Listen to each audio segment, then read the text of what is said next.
उच्च तकनीक का प्रदर्शन करने के लिए रेगिस्तान के मृत्यु देवता ने अपने कुत्ते के सिर वाले मुखौटे को उतार दिया, जो उसके शक्ति और पहचान का प्रतीक था। उसके दोनों सहायक भी तुरंत पीछे पीछे आए और अपने असली रूप में नजर आने लगे। उनकी त्वचा काली और धातु जैसी थी, यहाँ तक कि हमेशा ऊंचाई पर बैठे रहने वाला फैरो राजा भी धीरे धीरे अपनी सच्ची शक्ल दिखाने लगा। लेकिन जब मुखौटा पूरी तरह हटा तो सब दंग रह गए। उसके नीचे किसी वृद्ध या देवता का चेहरा नहीं, बल्कि एक युवा लड़के का चेहरा था। वह कोई साधारण व्यक्ति नहीं था, वह मानव सभ्यता की उत्पत्ति का देवता था, जो हजारों वर्षों से जीवित था। किसी को यह नहीं पता था कि इस फैरो का असली रूप दरअसल एक दूर ग्रह से आया हुआ एलियन लुटेरा था। मृत्यु से बचने के लिए उसने अपनी आत्मा को मानव शरीरों में स्थानांतरित करना शुरू किया और इस तरह अमर जीवन प्राप्त कर लिया। उसे यह भी पता चला कि हालांकि इंसान का शरीर नाजुक और जल्दी नष्ट होने वाला है, लेकिन एक विशेष खनिज नखवाड़ा चलने वाले हीलिंग पॉट्स की मदद से वह शरीर को फिर से जीवित कर सकता है और हमेशा जवान रह सकता है। पर दुर्भाग्य से यह खनिज पृथ्वी पर मौजूद नहीं था, इसलिए उसने एक सितारों का द्वार स्टारगेट बनाया और प्राचीन मिस्र के दासों को दूर के ग्रह अबीडोस शुरू किया, जहां वे उसकी सेवा करते थे। वह खुद को सूर्य देव रासे कहता था और निर्दयता से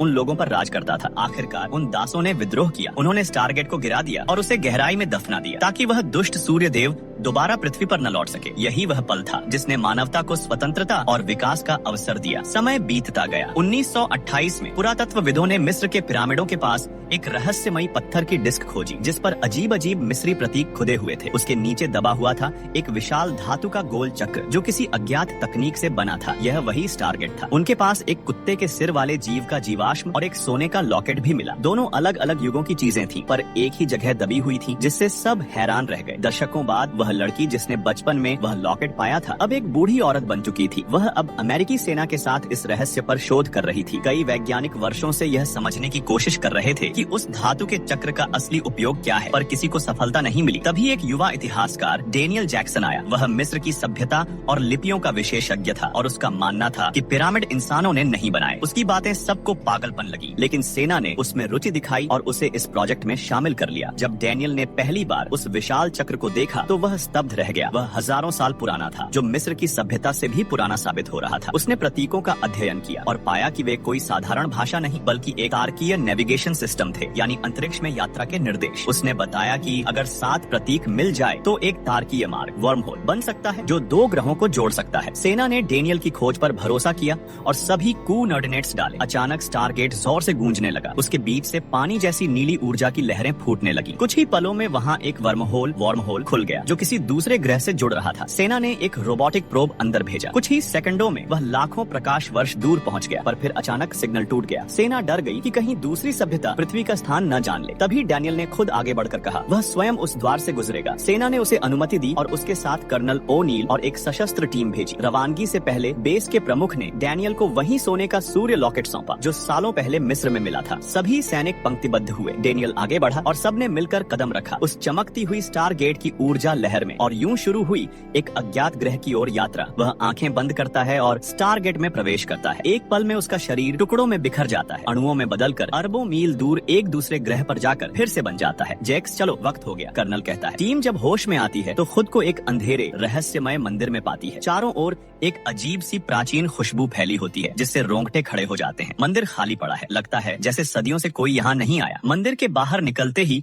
उन्हें एक अनंत रेगिस्तान दिखाई देता है। कर्नल और डेनियल आसपास का निरीक्षण करते हैं। तभी उनकी नजर एक भव्य पिरामिड पर पड़ती है। अगर आसमान में 3 चांद न लटके होते तो शायद वे सोचते कि ये जगह धरती ही है। कर्नल कुछ सैंपल लेकर वापस जाने की सोचता है, लेकिन डेनियल बताता है कि बिना उस गोल पत्थर के वे 7 कोऑर्डिनेट्स नहीं पा सकते, जो उन्हें पृथ्वी लौटने में मदद करेगा। मजबूरी में कर्नल वहीं कैंप लगाता है और मंदिर में वापस जाकर चुपके से एक न्यूक्लियर बम लगा देता है, सुरक्षा के लिए। इस बीच डैनियल पास की पहाड़ी पर कुछ विशालकाय पदचिह्न देखता है और उनका पीछा करते हुए एक एलियन बैल तक पहुंचता है, जो रस्सियों में बंधा है, जैसे किसी ने उसे पालतू बनाया हो। जैसे ही वह बाकी साथियों को बुलाने वाला होता है, बैल डरकर भाग जाता है। रस्सी डैनियल के पैर में उलझ जाती है और वो घसीटता हुआ दूर निकल जाता है। कर्नल और बाकी सैनिक उसे बचाने की कोशिश करते हैं, मगर वे बहुत पीछे रह जाते हैं। सौभाग्य से रेगिस्तान की रेत मुलायम होती है और डैनियल बच जाता है। उसी वक्त दूर से सींग की गूंजती आवाज आती है। कर्नल ऊपर देखता है, सैकड़ों एलियन मजदूर एक खान में काम कर रहे हैं, और चौंकाने वाली बात ये कि वे पूरी तरह इंसानों जैसे हैं। जब वे कर्नल और उसकी टीम को देखते हैं तो सारा काम रोककर उन्हें घूरने लगते हैं। डेनियल, जो भाषाओं का विशेषज्ञ है, उनसे बात करने की कोशिश करता है, लेकिन जैसे ही वे उसके गले में लटकी सूरज की आकृति वाली सुनहरी लटकन देखते हैं, सभी घुटनों पर गिरकर झुक जाते हैं, जैसे किसी देवता की पूजा कर रहे हों। थोड़ी देर बाद उनका नेता अपनी बेटी सारा के साथ आता है। वे मेहमानों को सम्मान से अपने गाँव ले जाते हैं। वहाँ डेनियल देखता है कि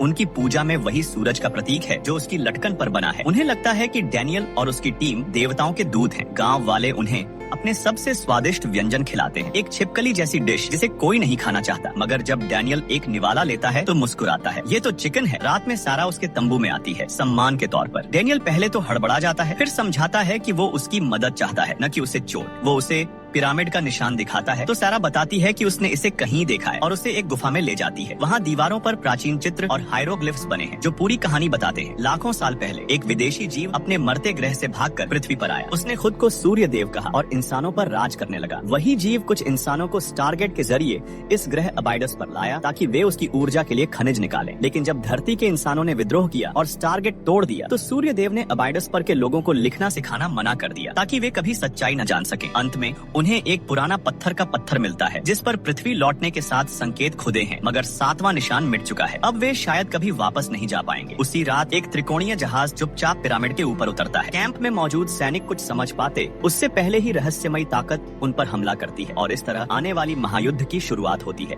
जब कर्नल जॉन और उसकी टीम मंदिर लौटती है तो अंदर का नजारा पूरी तरह बर्बाद मिलता है। चारों तरफ तबाही के निशान। वो तुरंत समझ जाता है कि यहाँ कोई भीषण लड़ाई हुई है। वो भागकर स्टैगर्ड के पास पहुँचता है, लेकिन वहाँ वो न्यूक्लियर बम गायब पाता है जो उसने पहले ही सुरक्षा के लिए लगाया था। अचानक ऊपर की छत खुलती है और एक गोल्ड ट्रांसपोर्ट रिंग नीचे गिरती है। तेज रोशनी के बीच कुछ पक्षी नकाब पहने एलियन योद्धा नीचे आते हैं और आदेश देते हैं, हथियार नीचे डाल दो। जॉन स्थिति समझने की कोशिश करता है और डैनियल को इशारा करता है कि वो शांत रहे। दोनों को पकड़कर ऊपर उड़ती हुई स्पेसशिप में ले जाया जाता है जहाँ सूर्यदेव रा पहले से इंतजार कर रहा होता है। उसके चारों ओर अनगिनत बच्चे और अनुचर हैं और सिंहासन पर बैठा रा किसी जीवित देवता की तरह लगता है। रा के सैनिक जॉन और डैनियल को जमीन पर घुटनों के बल झुकाते हैं। वो देखता है कि बच्चों का एक समूह उसी न्यूक्लियर बम को उठाकर लाता है। तभी डैनियल समझ जाता है कि जॉन का गुप्त मिशन यही था, अगर हालात बिगड़े तो बम फोड़कर स्टैगर्ड नष्ट कर देना ताकि खतरा पृथ्वी तक न पहुंचे। रा सब समझ चुका था, लेकिन वो जो हजारों सालों से जिंदा देवता है, इन दोनों इंसानों को कोई खतरा नहीं मानता। वो अपना एलियन चेहरा हटाता है और असल में एक इंसान जैसा ही दिखता है। ये देखकर जॉन का डर मिट जाता है। वो गार्ड का भाला छीनकर हमला कर देता है, मगर इससे पहले कि डैनियल स्थिति संभाले एक गार्ड उसे मार गिराता है। जॉन रा पर भाला तान देता है, लेकिन सामने मासूम बच्चे ढाल बनकर खड़े हो जाते हैं। वो कुछ नहीं कर पाता और गार्ड उसे भी पकड़ लेते हैं। आरा उसे मारता नहीं बल्कि कैद में डाल देता है। वहीं डैनियल, जिसकी मौत हो चुकी थी, अपने गले की सूरज लटकन की वजह से जिंदा बच जाता है। जब वो होश में आता है उसका घाव पूरी तरह भर चुका होता है। वो समझता है कि जिस एलियन कफन में वो लेटा था उसमें शरीर को पुनर्जीवित करने की शक्ति है। आरा उससे कहता है, मैंने तुम्हें इसलिए जिंदा रखा है क्योंकि लोग तुम्हें देवदूत मानते हैं। अब तुम्हें मेरे आदेश पर अपने साथियों को सबके सामने मारना होगा ताकि सबको पता चले कि मैं ही यहाँ का असली भगवान हूँ। डैनियल मना करता है, लेकिन रा उसे धमकाता है, मैंने ही इंसान बनाए थे और अब तुम मुझे चुनौती दे रहे हो। पृथ्वी की सुरक्षा दांव पर होती है, इसलिए डैनियल मजबूरी में हामी भरता है। पर